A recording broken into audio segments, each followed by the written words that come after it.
You're listening to the Angry Marks Podcast Network. Ladies and gentlemen, welcome to the Wrestling Nerdcast on the Angry Marks Podcast Network with your host, Will Huckabee and Mika Villas. And welcome back once again, ladies and gentlemen. It's that time of the week. It's time for the Wrestling Nerdcast.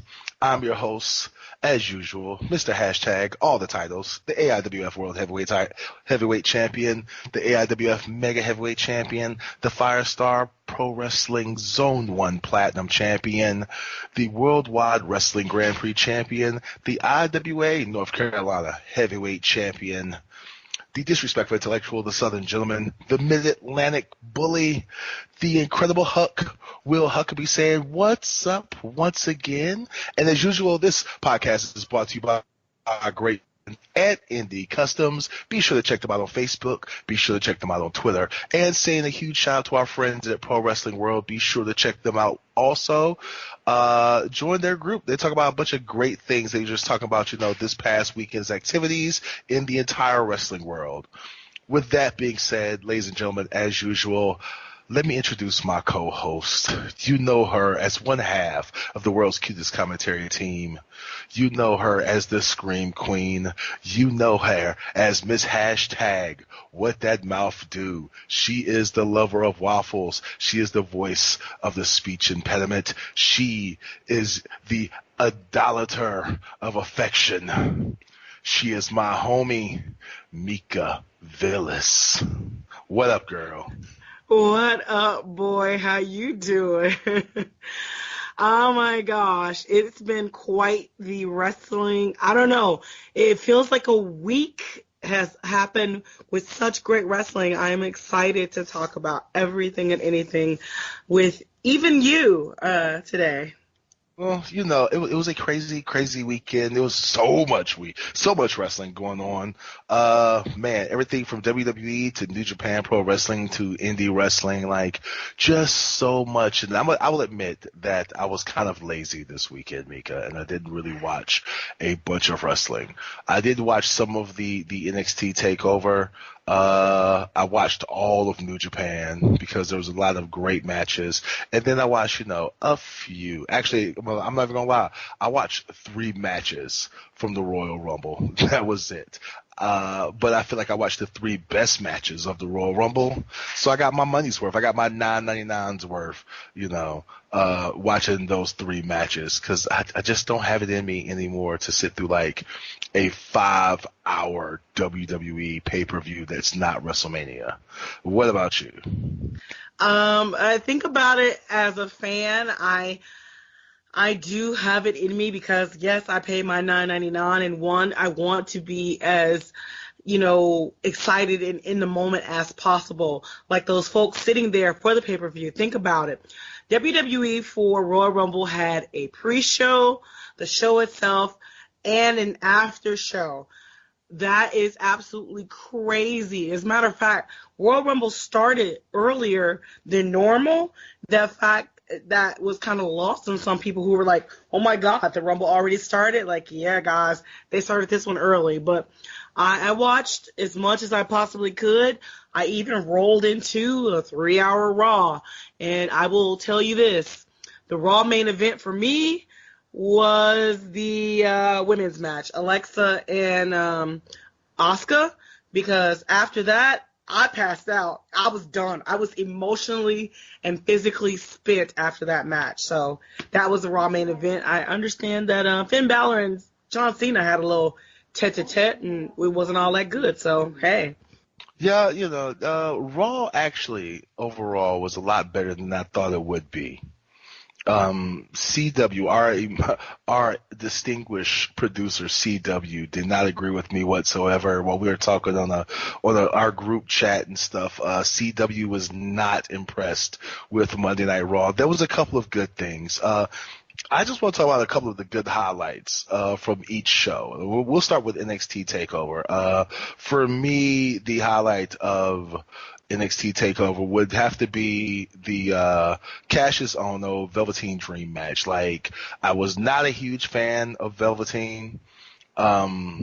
when he first, I did not like the gimmick when he first started, but slowly but surely, this guy has won me over. I really feel like he has a lot of potential when it comes to when it comes to his career in WWE.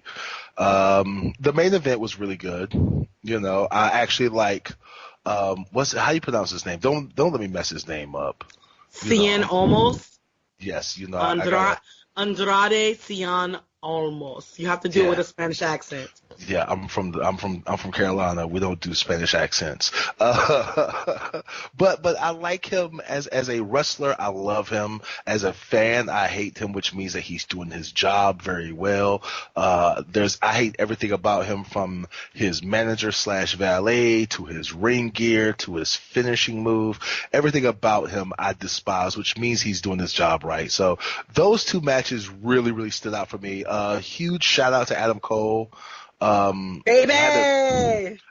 Cole, baby, had a fantastic match against Aleister Black. I mean, the whole card really overall was really good. You know what I'm saying? There was some matches that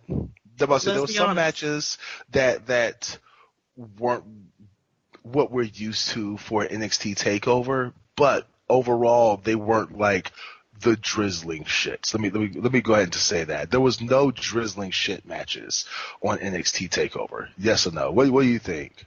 I honestly think that this takeover and the majority of the takeovers have been excellent.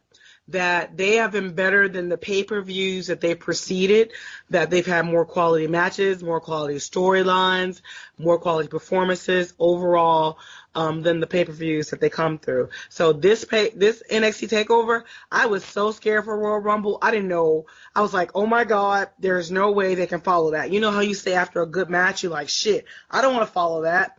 This TakeOver was so good. I was like, I like the Royal Rumble as a pay-per-view, but there is no way they can compare to what these guys and girls just did on TakeOver, and that's a shame because Royal Rumble is the start to WrestleMania season. This is their big kickoff for the year, and I was already upset that Raw didn't set up for Rumble to set up into Mania, so I was really concerned about what they were going to do with this pay-per-view. I thought they were going to screw it up. I thought they were going to put the women on first and just kind of have it go to shit from there, but thankfully they didn't screw it up, and TakeOver was great. Royal Rumble was great.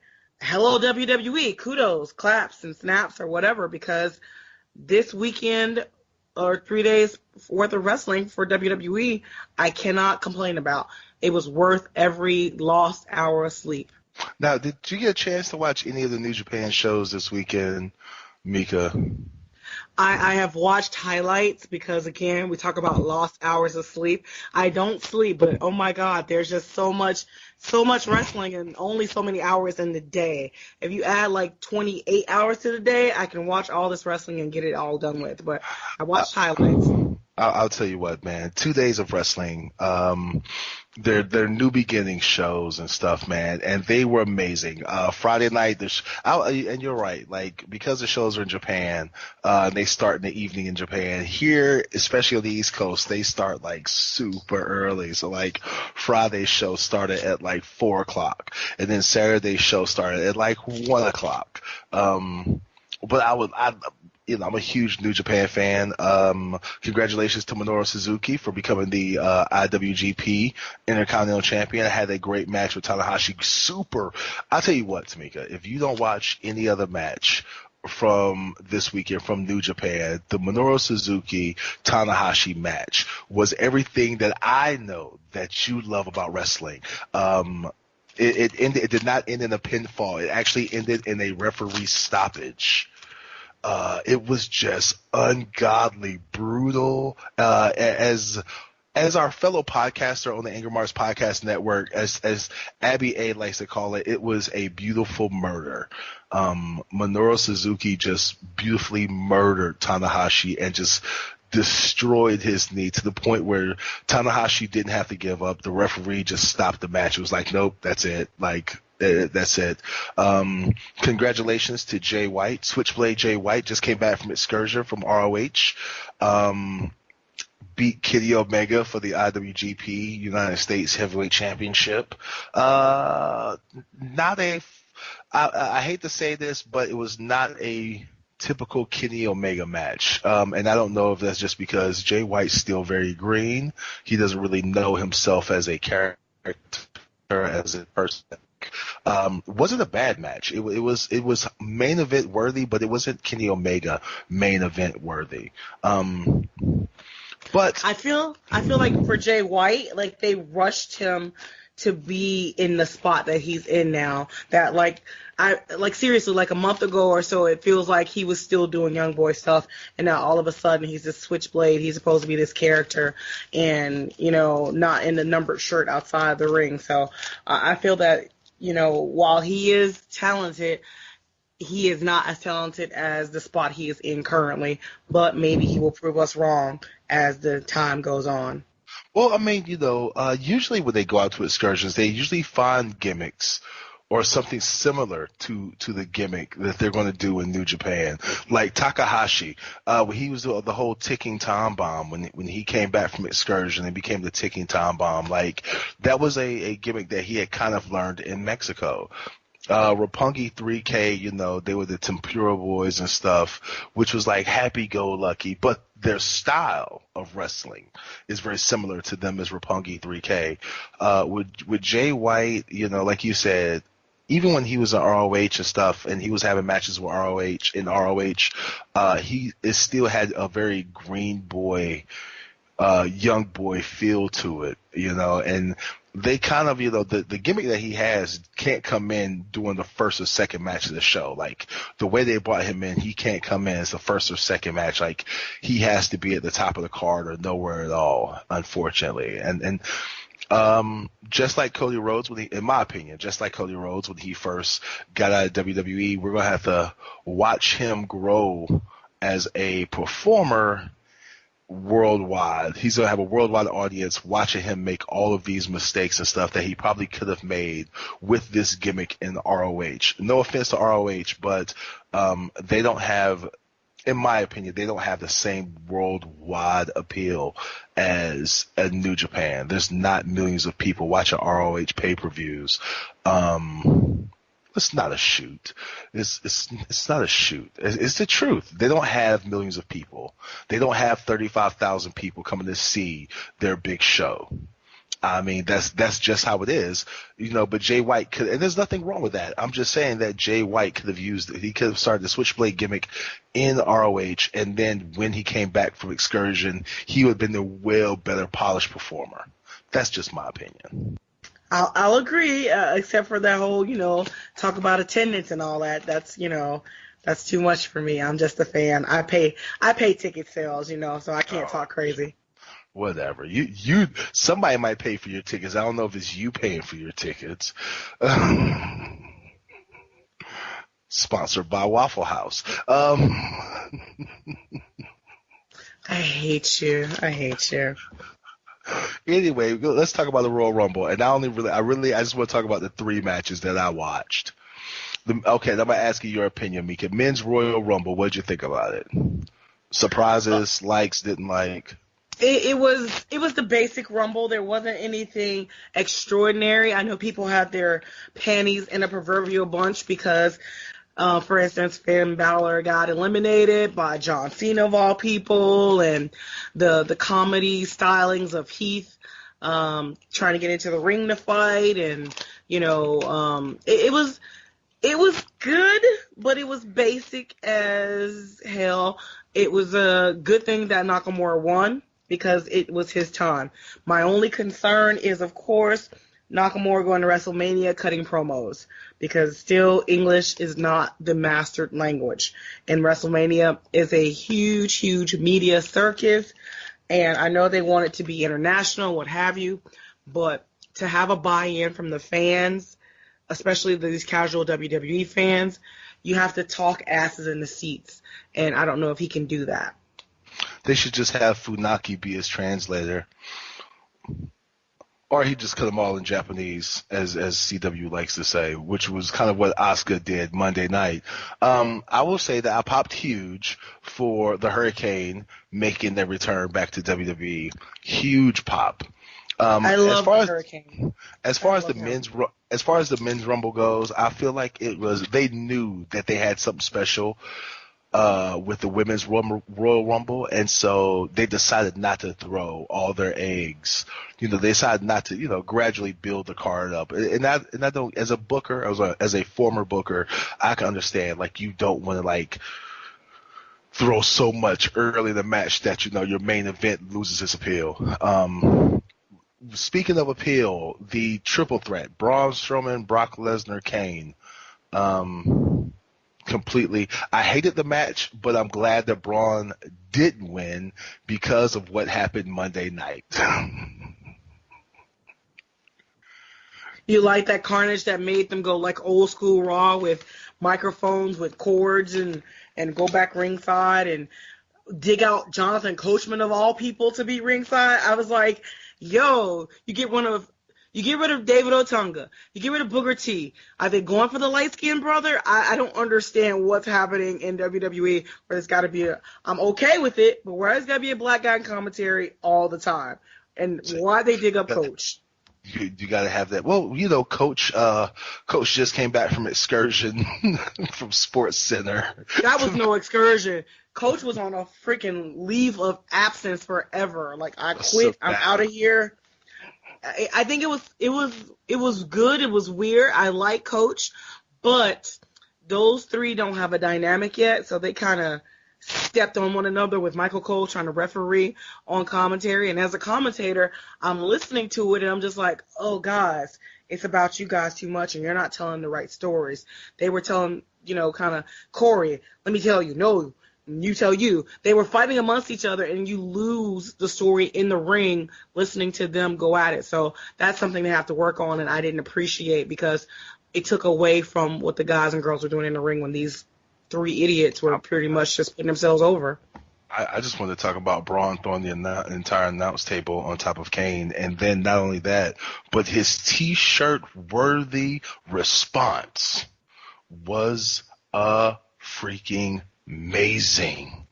Oh my! What was it? Hold on. And CW, because ladies and gentlemen, you don't know, but we're doing this via Skype. We had we're doing video and stuff, just testing this stuff out for you guys. So I could see CW, our producer, right now. So he's gonna nod his head, yes or no.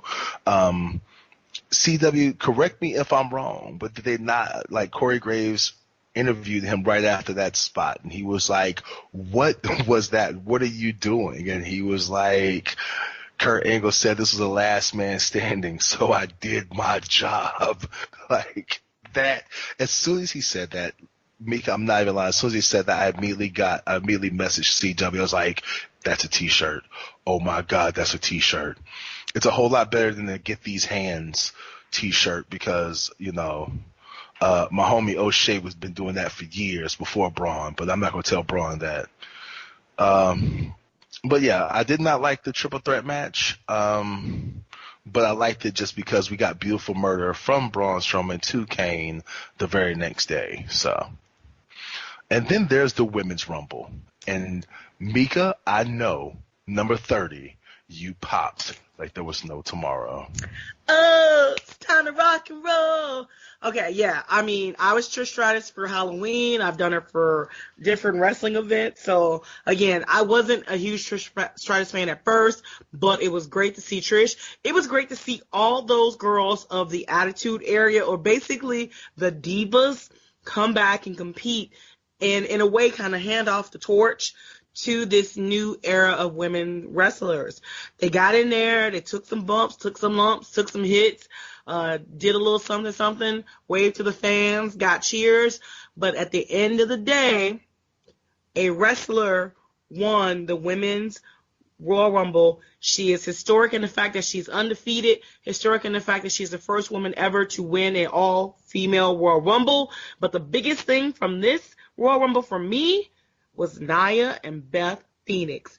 Beth Phoenix needs to come her happy butt out of retirement or a baby mama in or whatever it is that she's doing. Get in the ring with. She's a wife now. Not I baby know. mama. She's a wife. Whatever. She's popping out kids for Edge. Edge is spearing her and making her have kids. I didn't know that was possible, but whatever. Anyway, stop getting speared by Edge and come back to the ring and work with Nia Jax, because I guarantee you, one, she's going to make Nia Jax look like the monster that she should be.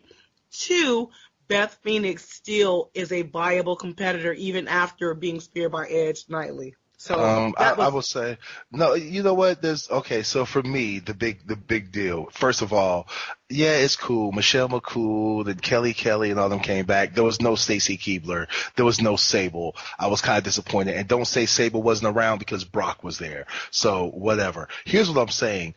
I popped huge because Molly Holly was there. Because Molly Holly was my teenage wrestling crush. I don't know why. Molly Holly. I don't know why. But for me, the best moment in that match was watching Mickie James and Trish Stratus, and it was like, oh snap! Because for all of you young fans and listeners who are born after 1998 or whatever the case may be, Mickie James used to stalk Trish Stratus and did all of Trish's moves and everything, and that's how she got into the WWE. That was her way to get to WWE, so that was cool. As far as you saying, Beth working with Nia Jax, I would have loved it if Awesome Kong would have came out. If Karma would have made her return at the Royal Rumble, I'm like, well, that's it. You got three big bitches in the ring at one time, because let's be honest, they totally shit on Tamina with her Walmart-inspired outfit. Don't give me that look. Don't know. Whatever. No, Mika. Wait a minute. Hold on. That was a new look for her. Yeah, she a big-ass cloud. Oh, God. It was bad. She did not look. She looked like an all white. It was just bad. It looked like she was like, oh snap, my gear bag was lost. Let me go by Walmart real quick. The staple of all independent wrestling, Walmart. No, it was no bueno. Tamina, I'm sorry, and I know your family can kick my ass, but don't you ever wear that outfit ever again in life. You take that outfit and you put it in a shadow box and you just hang it up. I don't know if she was trying to be a Power Ranger or a Cloud or a gallon of milk. I don't know. It was bad. Maybe Lana picked the outfit out for her to get her out of all black, so she, went to all white. Maybe how about she just go to all purple or all blue or purple and blue, or I don't know. Maybe how about we start with a really nice gray? Let's go with some gray at first. Don't just you don't know. CW said the Stay Puft Marshmallow Man. Oh my gosh. That too. Anyway, speaking of Stay Puft, speaking of marshmallows, tonight's guest may be kind of on the pale side, and ladies and gentlemen, we'll find out exactly who that is after a word from these sponsors. Indie Custom sponsored athlete Amber Young works with her local YMCA and A Place to Dream, building beds for children in low-income families. A Place to Dream is a program that the Family YMCA of Greater Augusta is doing. The CSRA has many wonderful social services agencies helping low-income families obtain housing, but few help these families turn their housing into functional homes. Consequently, residents are forced to sleep on the floor, air mattresses, sofas, or crowded into a bed with other family members. Recent studies link poor sleep with cognitive, physical, and even behavioral health issues. People who do not get enough quality sleep have poor concentration, weaker immune systems, and increased risk of obesity, diabetes, hypertension, and heart disease. Research has found that children with proper bedding sleep an average of 20 minutes more each night than children who have unfavorable sleeping arrangements. That's more than 2 hours per week. The Family YMCA staff and volunteers are going into these low-income housing authorities and building the beds, making the beds, and just getting to know the families, all for the children. We currently have done 3 different days and delivered over 120 plus beds for the children. Please remember, shirts are only $20 and all proceeds will go to A Place to Dream. Make sure to send your payments to www.paypal.me/indiecustoms. And remember to include your sizes and your addresses plus $3 for shipping. And thank you. And ladies and gentlemen, we're back. And like I told you, speaking of marshmallows, speaking of cupcakes, tonight's guest is the current reigning and defending Sean Nova champion. She is Satan's or Hell's favorite harlot. Let me get that correct before Mika gets me. Let me get that correct before Mika corrects me. She is Hell's favorite harlot. She is, some people call her the queen of AWE. I've known this young lady almost as long as she's been in wrestling. I've watched her grow into becoming the character that she is now, to becoming the amazing performer that she is now. A lot of times you can find her up and down the East Coast and around the country chanting the words sex, sex, sex, because as Eric Bischoff says, sex sells and so does this lady. Tonight, ladies and gentlemen, we bring to you the one, the only, Priscilla Kelly. What's going on, girl? Hello. Not much. Just got back from training at the wrestling school here in Atlanta. And, I'm just having my nice evening with my fiance. No, I was going to say congratulations on that. I know, right? Congratulations on that. I don't know why you would get married. Take it from me. I'm married, Priscilla. You don't want to get married. You know what happens when you get married, Priscilla? What? You go bald from stress. Oh my God. No. Priscilla, I'm telling you, before I got married, I had a huge afro like Sugar D before I got married. And now, over the years, it's just been going just shorter and shorter. It's just getting thin on top, man. Yeah. Well, I mean, the wedding's not going to be right away, but the thing is, like, I don't know. Marriage doesn't have to be stressful. It's what you make out of it, I think. That's spoken like a true lady. That's spoken like a true. See, only from the female side is marriage not stressful. As a man, marriage is so very stressful because every man knows if the wife is not happy, then you're not happy. Nobody's happy if mama's not happy. Everybody knows that. You know what I'm saying? Happy life. Exactly. They say, a man's home is his castle. No, it's not. He gets the bathroom. That's what they call the toilet, the throne. Like everything else in the house belongs to the woman. Everybody knows that. I don't know. It's pretty 50-50 for, like, me and mine. We share everything. Protein cookies, spit, everything. Well, look, like I said in your intro, I've watched you grow. You've been wrestling now for about 3 years. And first time I saw you wrestle was down in Atlanta at AWE, like the first show I was in. And I will admit, you were solid, but you weren't great. You were nowhere near as good as you are now. Like, you have grown into an amazing wrestler. You've become your own person, your own entity, not really dependent on any other person or persons to make Priscilla Kelly. Like, a lot of times now, if you attach another wrestler to Priscilla Kelly, your demeanor and your personality overshadows theirs to where it's like, oh, yeah. I'm put it like this, Priscilla. You're like the Bobby Heenan of female wrestlers right now. If somebody's not over, they're over just because they're walking to the ring with you. Well, that's a very lovely compliment. But, I've definitely found myself a lot in the last 3 years. And, there was different things along the way that helped me shape me into who I am now. But initially, everything that I do now is it comes to me organically, and it's not anything ever forced. And you know me as a person, and you know that it's really not that far from who I am. So I just go out there and I let myself be myself and do what I feel like I want to do. So I mean, like, well, yeah, you're right. Like you in the ring is not that far from you as a person outside the ring. Were you always this? Excuse me for being blunt, Priscilla, but were you always this sexual as a child? Were you that person in school, or were you very shy? Were you the exact opposite in school?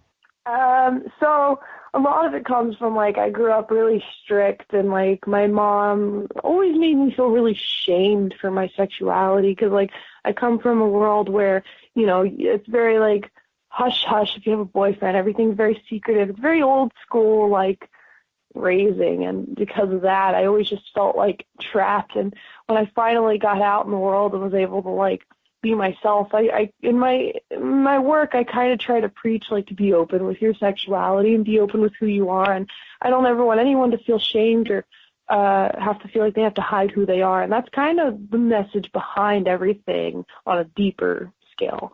But I've always been a very curious one. That is a nice way of putting it for anybody who's ever seen you in action in the ring. Is that that's a nice way of putting it. Speaking of nice, I'm going to now turn the interview over to my co-host, the lover of waffles, Mika Villas. Mika, what do you have for our guest tonight? First of all, you call me nice. Did you get hit in the head this weekend? Anyway, PK. Oh my gosh. So first and foremost, I love the fact that I've been able, like Huckabee, I've been able to watch you kind of evolve, no pun intended, in the ring. I remember watching you as you took, like, every finisher from every person who came through, like, AWE. I saw you take, the Dreamer DDT, and it was just, like, brutal, and I was like, oh my God, this poor girl. And have you now come, like, kind of full circle as you go around in your travels, because you're everywhere, kind of bump back into some of these people who say, oh my gosh, like the Tommy Dreamers, or just the people who we've had and passed through AWA, and anything that they've said to you now that they've seen you in your persona now, because you're way different from, of course, than before. I don't know. It's like a lot of people, because I actually saw Dreamer not that long ago, and he had made a comment how, much change has happened. And I agree. It's for me, even, it's like night and day, because, I feel like, and it wasn't just a thing of like, oh, one day I woke up and I was like, okay, I just want to be this person. But I slowly just came into my own when I moved out of home, and it's one of those things where I'm constantly evolving myself, but I'm really happy at what I've become and, how I've gotten here. So, yeah. Okay. Now, I don't, let me play devil's advocate here for a second. For those who might have kids and go, oh my gosh, I don't want them watching this girl who does or calls herself a harlot or what have you. How would you, or do you, try to dissuade people saying, hey, look, here's the real deal? Have you encountered any, like, angry parents or maybe too happy dads? I've never encountered angry parents. I actually have a lot of children fans, believe it or not. A lot of kids look up to me, believe it or not. But, like, the thing is, with, like, the world the way it is today, and it's as cliche as it sounds, the things that are on TV and the things the pop stars are doing, what I'm doing really isn't that far-fetched from anything that the kids are seeing nowadays, So it's nothing too shocking, because what was wild 20 years ago is the norm today. And at the end of the day, I think I connect with a younger crowd, even up to, like, teenagers and preteens, basically saying, like, be who you want to be. You don't have to be this bright bombshell to be accepted or to get places in the world. You can be yourself. You can be disgusting. You can be a mess, because there's been days where I haven't even been able to really fix my hair or my makeup. But the thing is, at the end of the day, I want people to see me and be like, they can connect with me and who I am. And I think that's the most important part, is, like, making people feel like they can be open and be themselves. So. I like that. You can have people be gross. You do something that I think gets such a reaction out of people because you don't expect it in the middle of a wrestling match or just in general when you reach down in your pants and people are just like, oh my God, look at this girl. That kills me. What was that one of those moments, or how did you think that up? Because that's just, I don't know. That's not a hole that everybody does. Yeah, it was one of those things that I kind of just did once, and ever since then, like, I feel like it really messes with the minds of my opponents and even the people in the crowd. And it's not even about the shock factor. It's not even about, oh, can I just do this to be controversial? It's just I do it because it's kind of just part of me now to be that twisted. Can I cuss on this thing? I don't know. Absolutely. Curse like a sailor, girl. Go for it. There is no, we don't give a fuck. How's that? I say, Priscilla, we've had murder on this damn show, okay? Like, there you go. Understandable. All right, then, yeah, I like the feeling of just being a mind fuck to my opponents. And, you know, I pride myself on being so comfortable with myself that I'm not scared to do anything. You know, you've got like Joey Ryan that does like everything he does, and I kind of looked at it like, you know, there's not a single female that has the balls to go out there and, you know, do what I do. And even if they did, you know, what I do comes naturally. It comes from the top of my head. Everything that I do, you know, I come up with on my own as far as my character work now. And, you know, nobody ever told me to go do it. And I think that's a big part of it is I didn't see someone else do it and decide, hey, I'm going to do that. Or I didn't get told, hey, I'm going to do it. I just started, you know, doing it. And I think because it's natural to me, it's a lot better that way. It's for it to be organic. I'm pretty sure Huckabee reaches down his pants on his couch as he's balding, so I'm going to turn this over to him and let him ask you some more questions. Yeah, I went there. First of all, ladies and gentlemen, once again, this is the Wrestling Nerdcast brought to you by the Podcast Network. Say a big, huge shout out to our friends at Pro Wrestling World. Check them out on Facebook. Join all the wrestling discussions. WWE, independent wrestling. They're talking about it over there at Pro Wrestling World. Also, be sure to check out our sponsors, Indie Customs. Follow them on Twitter at Indie Customs. Find them and join the movement that is Indie Customs on Facebook. Huge shout out once again to our fellow Indie Customs family member, TJ Balls. Had a a really bad accident at PWX Battleground this month and stuff. So go to Indie Customs, buy TJ Balls shirt, and support TJ Balls. Now, getting back to this interview, because Mika, I don't know if you know this or not, but I don't really think Priscilla liked me when she first met me. I'm gonna call you out right now since you're a guest on the show, Priscilla. I don't think that you really liked me when you first met me. I don't know. I don't even remember if I did or didn't like you. I don't think I ever like disliked you. I think I just didn't know you. And like, you're like Murder. You have a very strong personality, and if someone doesn't like you, I think they're not going to know how to take you until they get to know, like, hey, that's just his personality. That's who he is. So I think it was just one of those things where, like, I didn't know you, and I was just, you know, I was so young back then. I was just like to myself, and I was like, if I didn't know you, I was just going to be weird around you. So, yeah. Well, here's what I'm saying. I don't think that you like, because, you know, on the back of your gear it says Gypsy, and I was like, oh, and like people had told me like you had been on a reality TV show, and it was like, oh no, she was on a reality TV show, like My Big Gypsy Red, and I was like, whatever. It's like, and so I walked to you, I was like, so, are you really like a gypsy? Is that like a race of people? Remember that discussion, Priscilla? Yeah. When I was like, I remember that discussion. That wasn't that long ago. But yeah, I've gotten rid of that on my recent set of gear. It no longer says gypsy; it says harlot, because I'm slowly trying to bury all that reality TV show. I mean, I never wanted to advertise it in the first place, but when I first started, that's what I had on my gear, and I just kept it for so long. But I finally got rid of that, actually. Well, no, I mean, I'm saying that because like that was after that discussion is when like me and you actually started talking. And we actually became like cool and stuff like backstage. Like, hey Priscilla, hey Will, what's going on? Oh, nothing. Da da da. I really loved your match.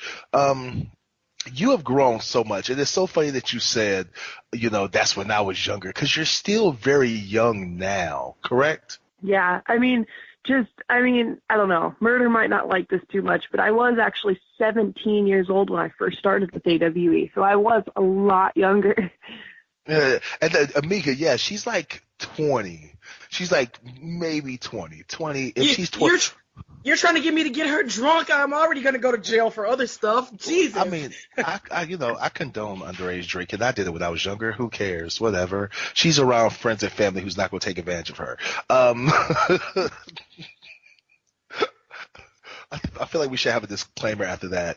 But no, you're still a very young lady and stuff, and you've already grown so much.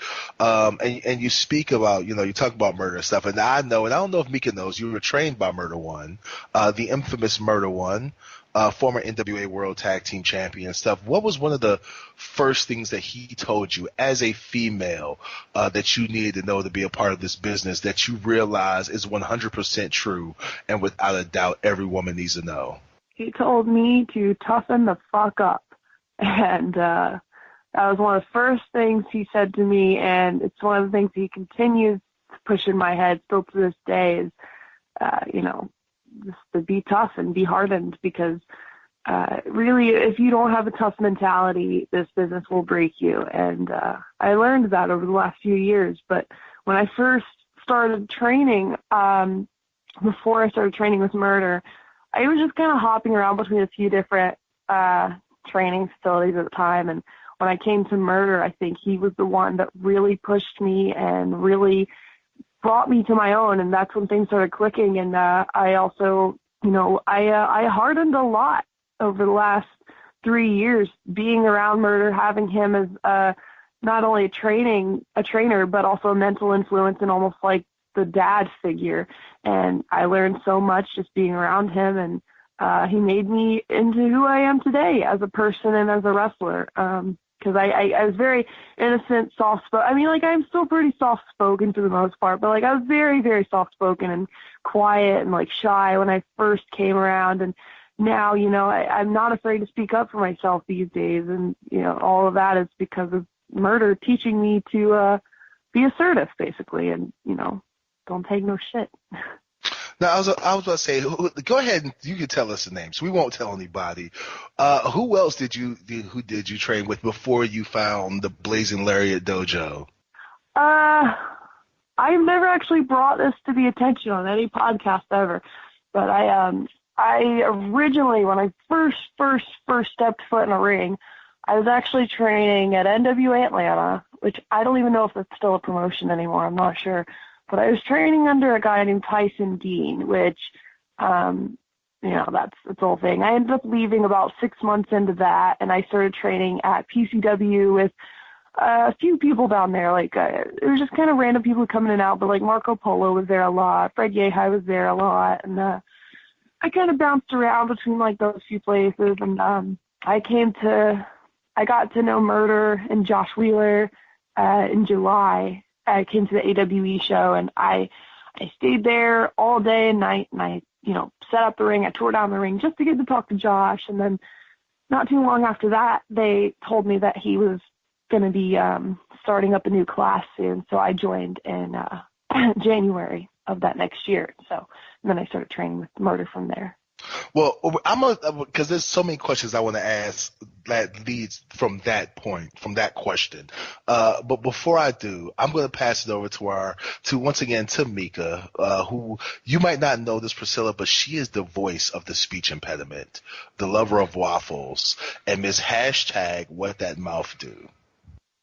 I absolutely positively hate you, dude. For real. All right. Priscilla's probably like, what in the hell is all that? Don't worry about it. He gets hit in the head with chairs a lot, okay? I need to ask because I'm a fan, but I I feel that I still don't know enough, and that means our fans don't know enough. What got you into wrestling? What made you say at, 17 years old, hey, I want to be a professional wrestler? Well, I was actually 16 when I first started training, like first ever. So I started training at 16, and when my story is like my brother was coming up, being the little kid that he is, and, he's very, he's autistic. So he finds a thing and he becomes compulsively obsessed with it. Like right now he's obsessed with Slipknot, but back then he was obsessed with pirates, everything pirates, and he came across an Undertaker action figure thinking it was a pirate. And then I did like my research, of course, and got to know what the Undertaker was, and I bought some DVD sets, and we compulsively watched just Undertaker DVD sets for months because we didn't have cable at the time either, so that's all we watched religiously, and we kind of just became obsessed with it. And come like a year, 2 years later, something like that, we took him to like a local wrestling show, which was NWA Atlanta, and I don't know if they asked me or if I asked them. Somehow it was like, hey, you can start training. And I started training, and I never had the purpose in life and didn't know what I wanted to do with my life until wrestling came along, and I kind of just picked it up, and I loved it. So here I am today. That's amazing. And you've got a hat that I've seen recently. It's kind of Undertaker-ish. It's kind of cool. This big, huge, it's like a sun hat, but I don't know. It looks really cool on you. So when you said Taker, I immediately thought of that hat that you were wearing. I know, weird, but it's a girl thing. So speaking of girl things and weird, I know you like to eat sweets and other things. What's your favorite, like, cheat food? Or do you even consider what you eat cheat food? It depends, because I change my like cravings all the time, because I went through like a 6-month span of eating nothing but peanut M&Ms. But I don't even know what have I been eating. Never mind. He doesn't know either. You're just like, it's food. You're gonna eat it. There's no like. It's just like, all right, whatever. So are you still in the cupcakes? Because you owe me a cupcake. I just want you to know that next time we're around. Oh, yeah, I don't know. I like cake. I guess my favorite I'll just go with the cake for now, the topic. My favorite cake is just marble buttercream Publix cake. That's it. Simple as can be. There's nothing simple about a Publix cake. Those things are the bomb. Are you kidding me? I've gotten into fights in the grocery store over those. Like, forget that. So, okay. So outside of, wrestling and training, what do you do for, like, what's a kickback day for you look like? It's been really cold lately, but usually just other than training and going to the gym, like just finding cool stuff to do, like cool places to explore and go to. I'm trying to make a trip down to St. Augustine soon and check it out down there. But yeah, I just like to just travel and do stuff, see places, do things. And before I forget, because Huckabee reminds me all the time of the weirdness that I get, what's the weird, I don't want to say, let me keep it, what's a weird gift or something that a fan has given you or done for you recently? A weird gift? Maybe weird, maybe just one of those things like, holy hell, or just something that got a reaction from you, like, I get weird stuff all the time, so I figure you must get, like, crazy weird shit. I really don't get anything too weird. I know the coolest, I did get a really cool gift recently. This guy at Queens of Combat drew a picture of me as I was wrestling. Just drew it up while I was wrestling.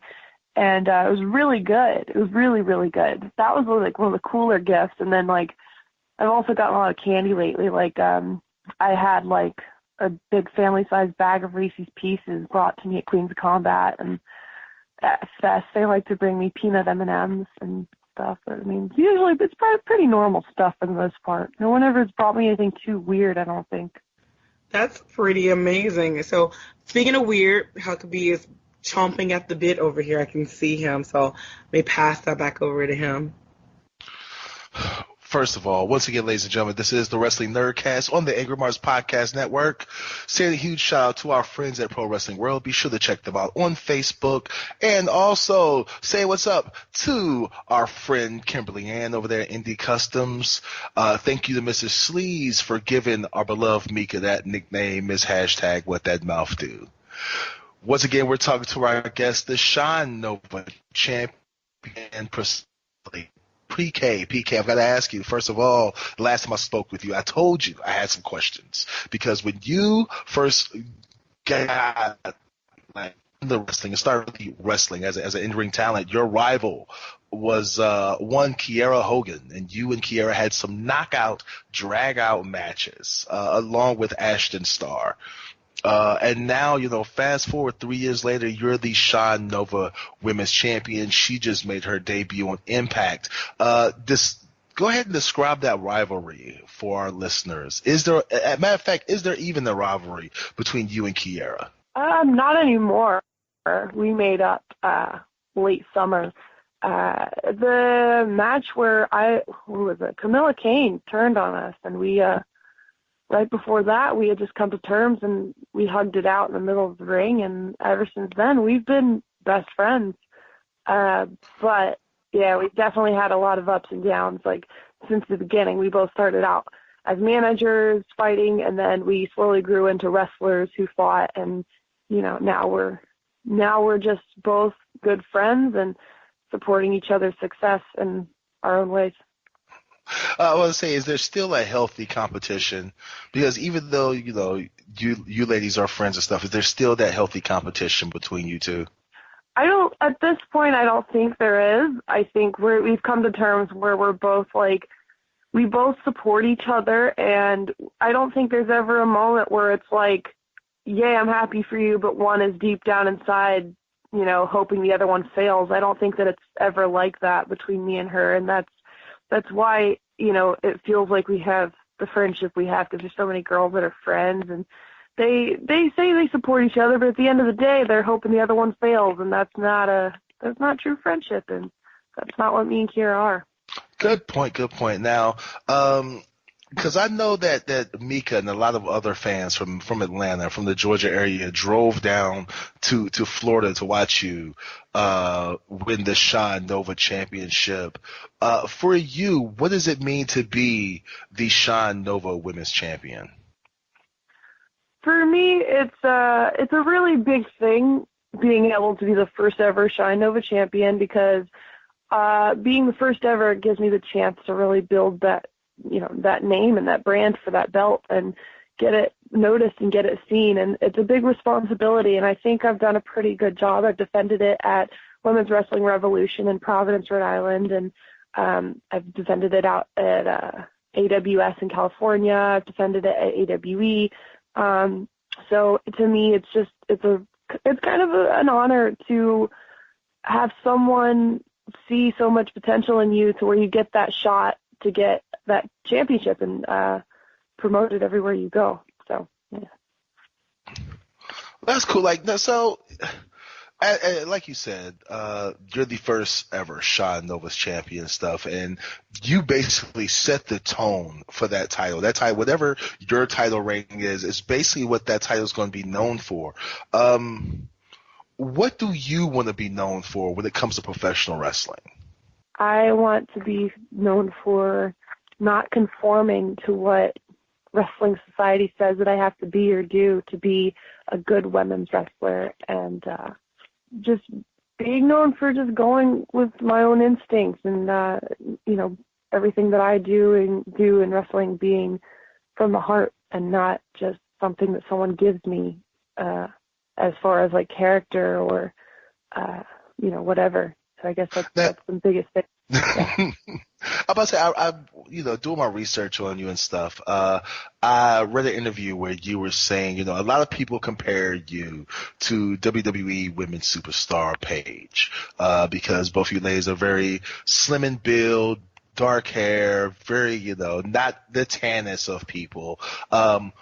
being that, you are under the WWN umbrella, you work for Sean, we've seen you on FIP, and you are underneath the WWN umbrella, which works very closely with WWE.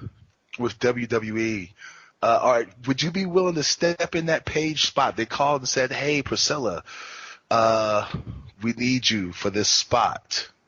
What would be your first reaction?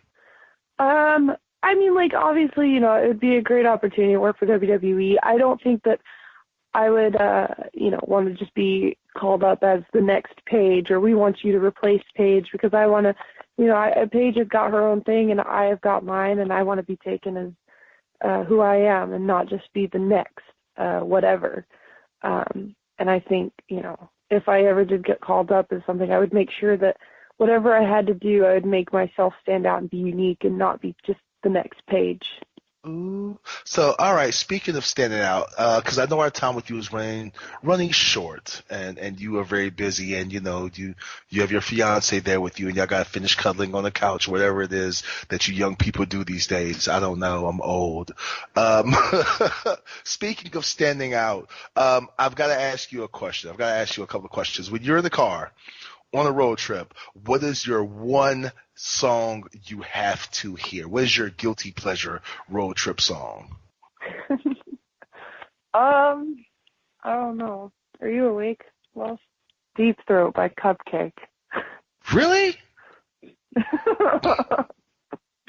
Yeah. Yeah, that's it. Okay. Sheets, Wawa, or Quick Trip? Wawa. Oh, we might have to kick her off the podcast.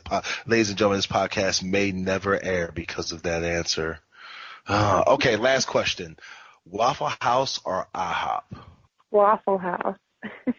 Okay, there you go. Okay. I had to make sure. I was like, oh, Jesus, she kind of lost me with the Wawa thing, but okay, well, you redeemed yourself with Waffle House. You've spoken like a true Atlantean. All right, Priscilla, before we let you go, because I know you have a lot of things coming up. I know I'm really looking forward to February 10th, UIW down in Georgia and stuff. You versus another trainee of Murder One, Caleb Conley. Who are y'all facing again that night? Because I had it and then I lost it because, I'm old. Whatever. It's Murder and Chelsea Green against me and Caleb Conley. Yeah. How does it feel? How does it feel having to step in the ring against Murder One and Chelsea Green? I mean, I've wrestled Murder before. We had like a 6-man tag a long time ago at UIW, and I'm pretty sure I kicked him right in the throat, and it was great. Yes, you did. Yeah, you really did. I did. It was awesome. Yeah, it was. He had it coming. But you have that match coming up. Yeah. So go ahead and tell all of our listeners and fans where they can see you in the upcoming future besides February 10th at UIW in Georgia. Where else can they see you at? Where else can they find you at? And how can they follow you on all of your social media? All right. I've got FIP this Friday at Tampa Orpheum. And then next weekend, on the 8th, I have MLW in Florida. And then I have Fest on the 9th, which is also in St. Augustine, I think. And then AWE is the next day. And then I have my Evolve weekend, the 16th and the 17th, or 17th and 18th, babe. Okay, he doesn't know either. We're both going to be at Evolve that weekend, but we don't know what the dates are. So the 17th weekend is Evolve. And then I think then going into March, more Evolve on the 3rd and the 4th. Got Shine in New York on the 10th of March. Lucha Lucha Atlanta on the 11th of March. Queens of Combat possibly on the 24th of March. And then Lucha Lucha again on the 25th of March. And Fest again. And then I have some other things coming up in April that I will announce later in life. Well, how can they keep? Because you're so busy. I love Mika. I love when we interview guests and stuff, and they're like, "Yeah, I got like all of this stuff, and I can't really remember because I have all these dates." Like, I love hearing, when ladies and gentlemen and stuff come on the show, and they're like, "Hey, tell us where you're going to be at." And they either they're like, "Oh, I'm in so many places, I can't remember all these dates," or they're like, "Oh, I'm here, here, here, here, here, here." And it's a long list because that means that you are doing the drives. That means that you are out there building your brand. I love hearing that from you right now, Priscilla. Yeah. You would not believe Mika really, like, you would not believe Priscilla's like really this quiet in real life when you see her in the ring. But well, look, Priscilla, before you go, once again, let all of our fans and listeners know how they can contact you, how they can follow you, how they can tweet you. We don't want to. First of all, ladies and gentlemen, Priscilla is not Mika. She does not like anything unsolicited. Please save all of your unsolicited stuff for Mika Villas only, not for Priscilla. So, Priscilla, if you don't mind, where can our fans and listeners, where can they follow you at? I'm on Twitter at Priscilla Kelly _, on Instagram at the Priscilla Kelly. Facebook is the Priscilla Kelly as well. And is that all my social media? MySpace.com at XX Priscilla Kelly. Holy shit. I was say, do you have a Black Planet page too? Oh my God. Oh yeah, no, and you gotta follow Rob Naylor on Twitter too. It's under N.I. Naylor. That stands for 9-inch Naylor. I kind of assumed that. Mika, anything else for our guest tonight? I'm just, again, I know you've watched her for longer, but just seeing her now and the success that she has accomplished and the moves that she's making, it is absolutely fantastic to see somebody who I consider one of our own kind of just going out there and doing her thing. And in fact that she's a girl and she's kicking ass all over, and she literally is just stealing the attention and the spotlight from people because she's that freaking good. So continue to success to our dear PK. Keep doing you and fuck the world. Yeah, thank you. I forgot to tell you, PK, that we had Sue Young on last week, and she put you over huge. She said you're one of her favorite opponents. You're one of her favorite people she likes to work with in the ring. You're one of her favorite people outside the ring. So I've told her I was going to tell you, so I've done it. I've done my duty. But for me, PK, I'm going to let you know that I owe you for what you did at the last show, and I'm not going to put all your business out. I just want to let you know when I see you March 10th, I'm going to eat fiber all day. I'm going to eat a bunch of beans and all that other stuff. I'm going to pay your ass back. I just want to let you know that, PK. Oh, my God. She knows what I'm talking about. You don't have to bring that up publicly. That's okay. We're not. I'm just telling you. I'm not going to talk about it in public, but I'm just telling you, I'm going to get your ass back, okay? And I say you lock all the bathroom doors. Now, I kind of want to bring it up so people don't just wonder what the fuck we're talking about. Let people wonder. Let people wonder. You don't got to give them. It's just like a great wrestling match. You can't give them everything. We got to leave something for the return match. Okay.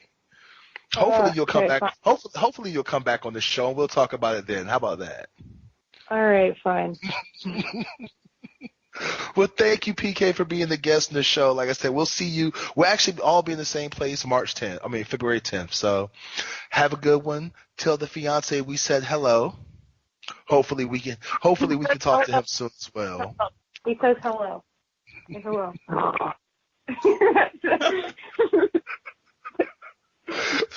Have a good night, PK.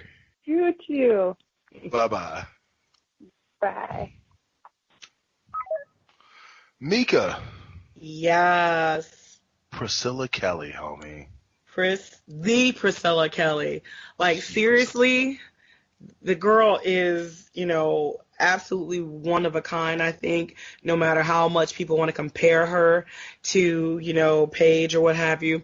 She is so unique and so different, and it's amazing to talk to her and get to kind of expound upon what I already know. I know about her talent, and just getting a glimpse of the person behind the talent, I think that is going to be eye-opening for a lot of people listening to this, and just going to get her even further. I feel like a proud mama hen, and I feel like whenever somebody says anything bad, I'm ready to rip their head off, so that's how I'm like not just a fan, but like I'm just like so totally invested in who Priscilla Kelly is as a wrestler and a person. So, like I said, I love PK.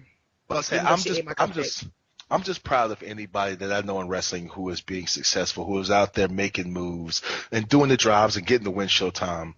And Priscilla Kelly's definitely one of those people and stuff who's like, we just heard from her herself, all the different places she's at: Shine, Shimmer, FIP, Evolve, AWE, Queens of Combat, just on and on and on. Just, not only in Georgia and the East Coast, but she's going out west.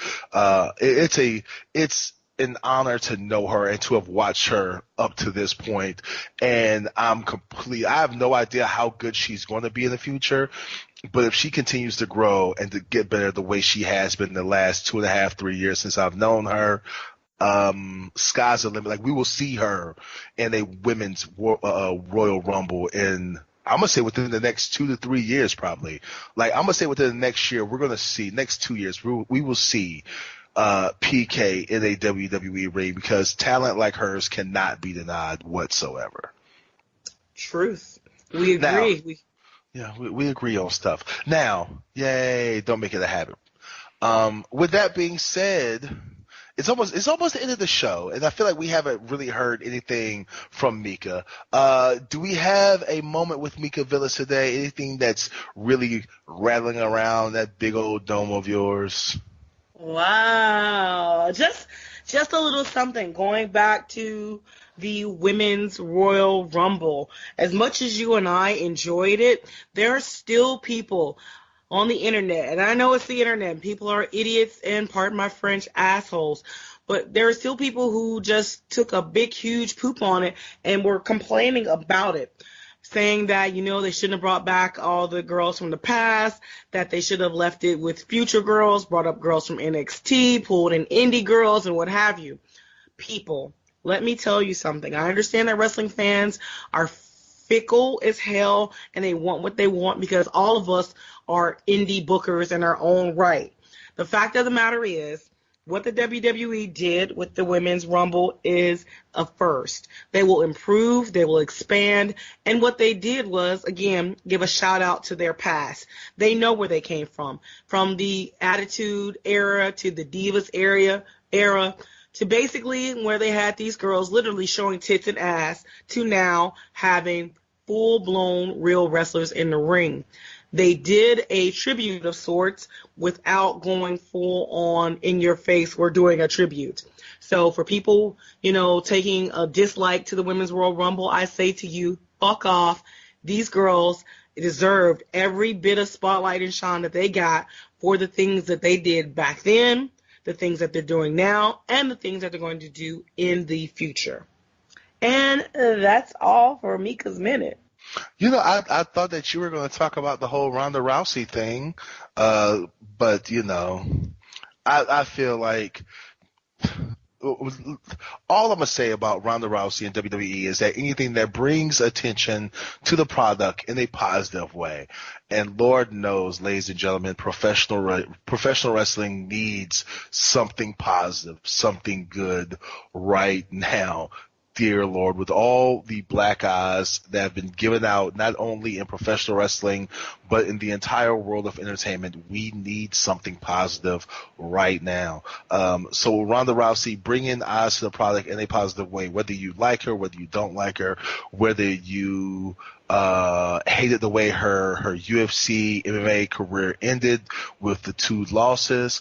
It doesn't matter. It's the fact that she is still a role model for young ladies. She is still a role model for young little girls around the world, black, white, green, purple, super pale, whatever.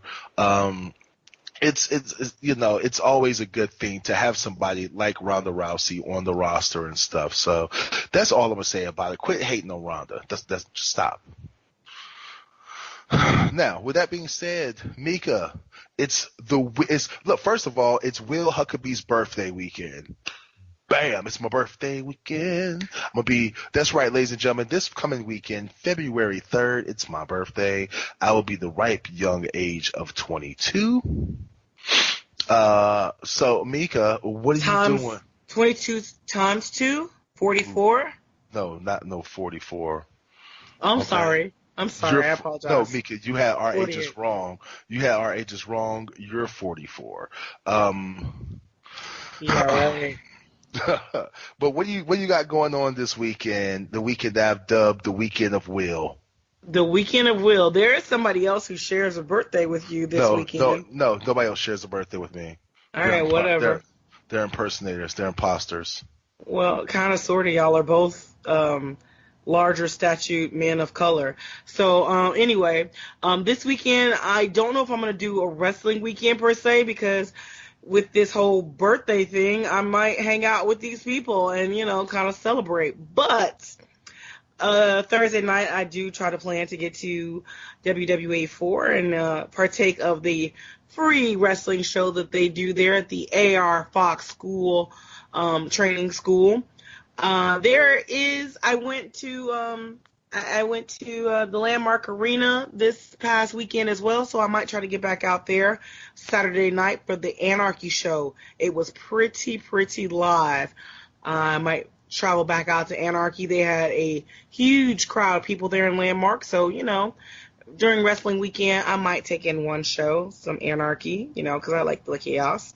But I might just kick it with you older people. What do you people do in the home at your age? Well, first of all, I will not be home this weekend. As usual, I am a traveling champion. I'm the world heavyweight champion. So I got to get the windshield time in once again. So Friday, I will be in Marmet, West Virginia, defending my AIWF world heavyweight title. Let me make sure I tell everybody, world heavyweight title, in Marmet, West Virginia for AIWF Mega. Saturday, I get to beat up on Timmy Lurette and one half of the Gymnasty Boys in Princeton, West Virginia for West Virginia Championship Wrestling. Mika, if you don't come to any of the show, that's the show you really, really need to come to, because I'm going to beat the dog shit out of Timmy Lurette. And why would you do that to Timmy? You bastard. You know why I'm going to do that? Because Joe Black is going to beat the dog shit out of White Mike. Why would you people do that to the Gymnasty Boys? What is wrong with you? Hey, it's me versus Timmy Lurette for the WVCW Heritage title, and I'm on Mika, I'm on a gold quest. I'm on a gold rush. Hold on. You leave Timmy alone and tell Joe if he kills White Mike that is a hate crime. I'm just saying. I'm not telling Joe nothing. We're not even cool like that. I know, but somebody tell Joe that. I don't want anybody to go to jail, and I don't want anybody to die. I'm just saying, I'm on a gold rush, and Timmy Lurette has a title, and I'm going to need that title. Sorry. It happens. Anyway, anything else going on this weekend, Mika? Anything else you want to plug? No. Just we're on the road to UIW and AWE. AWE has a huge show March 11th with Tennille Dashwood, formerly known as Emma. We also have a show on the 25th of February that we're doing. UIW has a show coming up, so lots of shows in and around Atlanta. I've seen a lot of promotions pop up all over. I get messages from around the country about shows, people inviting me to go and come and what have you. So everybody, I know there's people listening and just all over, and that's awesome, that's good, but don't just listen to us. Go out and support independent wrestling near you. Get in the car and do the... I'm just saying, like, I invited Designer, the rapper Designer. I invited him to the AWE show on the 25th in March or whatever, or March 11th. I'm sorry, March 11th show, just because, like, I heard that he skipped the Grammys to go to the Royal Rumble. So I was like, oh, he must be a wrestling fan. Well, hey, Designer, I've never heard your music, but if you like wrestling, I guess I'll give it a try. Oh, I don't even know. Does he sing that Panda song? I've never heard of you. Remember what I listened to. Rap is not one of them. Hip hop ain't it. If it's a country music singer or a rock and roll star, I can tell you all about them. I think he does sing Panda. Panda, Panda, Panda, Panda, Panda. Mm-hmm. Anyway. Yeah, okay. Anyway. Ladies I and hope he gentlemen, comes. ladies and gentlemen, that's our show for tonight. Once again, special thank you to our guests, Hill's favorite harlot, the queen of AWE, the Shine Nova women's wrestling champion, Priscilla Kelly. Thank you for being a guest once again on the show. On behalf of our sponsors, Indie Customs, and all the great people at Indie Customs, please be sure to check out Indie Customs on Facebook, follow them on Twitter. Please go and contact them and get a T-shirt to support fellow Indie Customs sponsored athlete TJ Boss, who got injured during PWX, their last show. Was it Battle Zone, Battlecade, whatever it was? You were there. X16. The next show is Battleground X. Okay, well, he got injured at X16. Please be sure to, buy a shirt, support him, support all the other talented athletes at Indie Customs. Once again, also saying a huge hello to our friends at Pro Wrestling World on Facebook. Once again, be sure to join that group. Follow them for all of your pro wrestling needs, to include WWE, Impact Wrestling, New Japan Pro Wrestling, and a bunch of really good independent wrestling companies around the world. Once again, ladies and gentlemen, this is the Wrestling Nerdcast on the Angry Marks podcast. Be sure to follow us on Facebook. Follow us on Twitter at WNerdPod. You can download us on iTunes. Mika, I found out that a lot of people didn't realize that you can download this show on iTunes. Yes, ladies and gentlemen, we are on iTunes. Go to your iTunes store. Look up Angry Marks Podcast. Once you click on the little, the Angry Marks Podcast thing, you go down the list of shows, and there we are, the Wrestling Nerdcast. So with that being said, on behalf of our producer, CW, my A-Spoon Coon, my A1 since day one, on behalf of my esteemed colleague and co-host, the lover of waffles, the voice of the speech impediment, the educator of affection, one half of the world's cutest commentary team. You can catch her every time AWE or Mucha Lucha Atlanta have a show. She's right there in the commentator's box. She is the receiver of all things unsolicited and Ms. Hashtag What That Mouth Do. I am your host, Mr. Hashtag All the Titles, the AIWF World Heavyweight Champion, the World Wrestling Grand Prix Champion, the AIWF Mega Heavyweight Champion, etc., etc., etc. The disrespectful intellectual, the Southern Gentleman, the Mid-Atlantic Bully, the Morning Star, the Incredible Huck, Will Huckabee, saying peace out. Send Mika all the unsolicited things you can send her, including waffles, and support indie wrestling this week. Happy birthday to me. Goodbye.